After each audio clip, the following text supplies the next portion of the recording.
There is a specific moment of relief that only a certain type of person understands. It is the sound of the lock clicking shut. For most of the world, that sound means the day is over. But for you, it means life has finally begun. While others feel alive in the chaos of crowds, the noise of bars, or the validation of strangers, you find your pulse in the quiet. To the outside observer, you look like someone who is avoiding life. They call you antisocial. They say you are missing out. But this is a fundamental misunderstanding of human nature. You are not running away from the world. You are running toward yourself. We need to decode the psychology of this preference because loving to stay at home is rarely about laziness. It is almost always about intensity. Think of your emotional energy like a currency. Most people spend theirs cheaply. They trade their attention for shallow conversations, for loud environments, for the temporary high of social approval.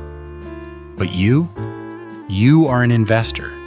You understand a brutal life lesson that others ignore. Everything costs energy. The noise, the small talk, the constant performance of being okay. Staying home is your way of balancing the books. It is mental strength, masquerading as passivity. Research suggests that people who prefer the sanctuary of home often possess what psychologists call a high internal locus of control. Your world isn't out there. It is in here. Your imagination is vivid, your thoughts are loud, your emotions are complex. When you sit in silence, you aren't doing nothing. You are processing. You are building. You are having conversations with yourself that are more interesting than any party you've ever turned down. But we have to be honest. This preference didn't come from nowhere. You weren't born wanting to lock the door. If we look deeper into dark psychology, we find that this desire for control, for silence, for safety, is often a symptom of something that happened a long time ago. Your sanctuary might be comfortable, but it is also a shield. And to understand the shield, we have to look at the war that created it. Let's talk about your childhood. If we dig into the archaeology of your silence, we often find a specific artifact: childhood trauma. It doesn't always mean abuse. Sometimes it simply means chaos. If you grew up in a home that was unpredictable, where emotions were volatile, where noise was constant, or where you had to walk on eggshells, your developing brain learned a crucial lesson. The outside world is dangerous. Safety is only found in isolation. This is why your desire to stay home feels like a physical need, not just a preference. Your nervous system is likely wired for high sensitivity. You pick up on micro expressions, shifts in tone, and environmental stimuli that others ignore. In a crowd, your brain is processing millions of data points per second. It is exhausting. Going home is not giving up. It is mental health management. It is the only place where you can manually lower your cortisol levels. Home is the only environment you can control. Dark psychology reveals that the need for control is often a trauma response. Out there, anything can happen. A stranger can be rude, a friend can be draining, a plan can fall apart. But in here, you control the temperature, you control the lighting, you control the sound. This predictability is addictive to a brain that once felt unsafe. You are creating the stability you never received as a child. You are parenting yourself through architecture. And then there is the matter of trust. People who love staying home often love deeply, but they trust rarely. You have learned that the world is quick to judge emotions it doesn't understand. So you bring your heart home. Home is the only place where you can take off the mask. You don't have to perform happiness. You don't have to perform interest. You can just be. This isn't isolation. It's the only place where you are truly honest. But if you think this is just about safety, you are missing the most fascinating part of the puzzle. You see, when you remove the distraction of other people, something else takes its place. Silence is not empty. It is full of answers. While the rest of the world is distracted by the noise, you have accidentally unlocked a mental state that philosophers and geniuses have chased for centuries. Let's look at what is actually happening inside that quiet room of yours. The French philosopher Blaise Pascal once wrote, "All of humanity's problems stem from man's inability to sit quietly in a room alone. While the world runs from boredom, you have mastered it." Psychologists call this high internal self-presence. It is the ability to feel more connected to your inner world than the outer one. To an outsider, you are just staring at a wall. But inside, you are rewriting history, designing cities or dissecting a conversation from 10 years ago. Your mind is not a vacuum, it is a cinema. Neuroscience backs this up.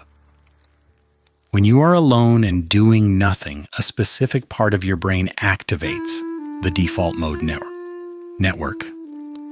This is the engine of creativity and self-discovery.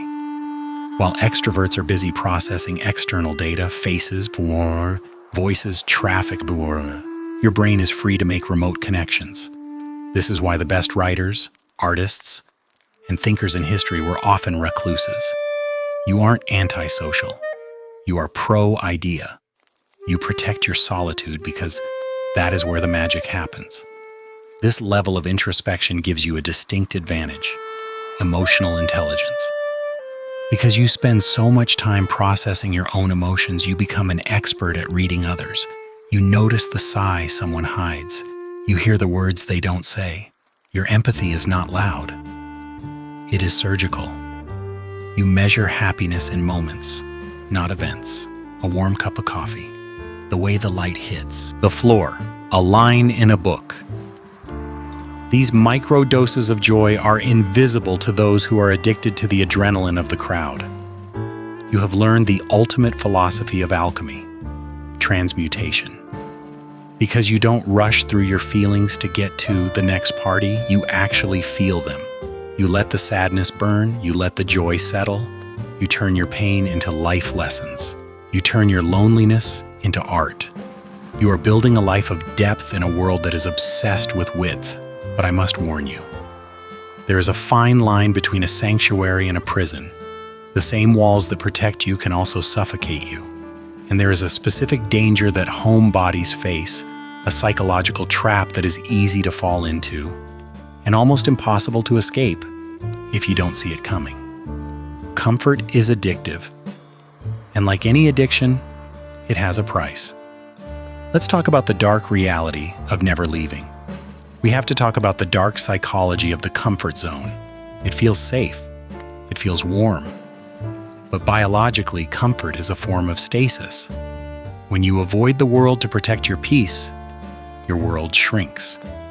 At first, you just skip the loud parties, then you skip the dinner with friends, then the grocery store feels too overwhelming. This is the insidious nature of avoidance coping. Every time you choose the safety of home over the uncertainty of the world, you teach your brain a dangerous lie. I am only safe in here. Out there is a threat. You are training your amygdala, the fear center of your brain, to become agoraphobic. The relief you feel when you cancel plans is not peace. It is the hit of dopamine you get from avoiding fear. But the more you avoid, the scarier the world becomes. Your social skills atrophy. Your tolerance for noise decreases. Your mental strength actually weakens because it is never tested. You become fragile. You become a hothouse flower that dies the moment it is exposed to the wind. And then there is the loneliness. You tell yourself you enjoy your own company, and that is true. But humans are social animals. We need mirroring. We need to be seen.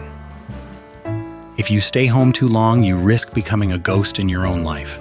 You might have a rich inner world, but if no one ever visits it, does it exist? You risk waking up in 10 years realizing that while you were busy protecting your peace, you protected yourself from life itself. You protected yourself from love, from heartbreak, from the beautiful, messy chaos that makes us human. Without the reality check of other people, your mind can become an echo chamber. Your insecurities get louder because there is no one there to contradict them. Your anxieties spiral because there is no one to ground you. This is the trap of solitude. It can turn into rumination.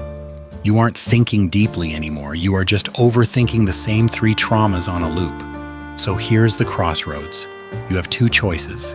you can stay in the cage and safe and untouched, safe and until you wither away.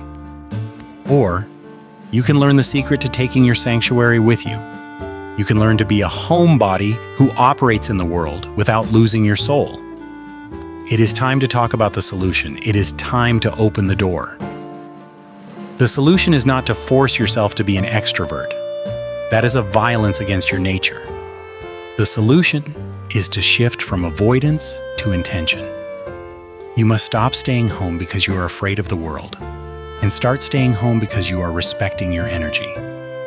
This is called conscious solitude. When you close that door, do it with love, not fear. Do it to recharge, not to hide. You don't need to change who you are. You just need to change your strategy. Your mental strength lies in depth, not width. You don't need 100 acquaintances. You need one person who understands the language of silence. Seek out authentic connections. Find the people who don't drain your battery but who help you charge it. The people who can sit in a room with you and not say a word, and it doesn't feel awkward. It feels like home. And here is the ultimate life lesson. Home is not a physical location. Home is a state of mind. The peace you feel in your room, that comes from you, not the walls. You created that atmosphere. You cultivated that stillness, which means you can take it with you. You can carry your sanctuary inside your chest. You can be calm in the chaos. You can be the eye of the storm. So, to the ones who love the quiet corners, do not let the world shame you for your nature. You are the observers, the thinkers, the ones who feel the turning of the earth while everyone else is just running on top of it. Your solitude is a gift. It is where you find yourself. But remember, a gift is meant to be shared eventually. Fill your cup at home. Let it overflow. And then, when you are ready, step out and pour some of that peace into a world that is desperate for it. Because the people who love staying home are often the ones who make the world feel like home. Stay deep, stay true, and enjoy the silence.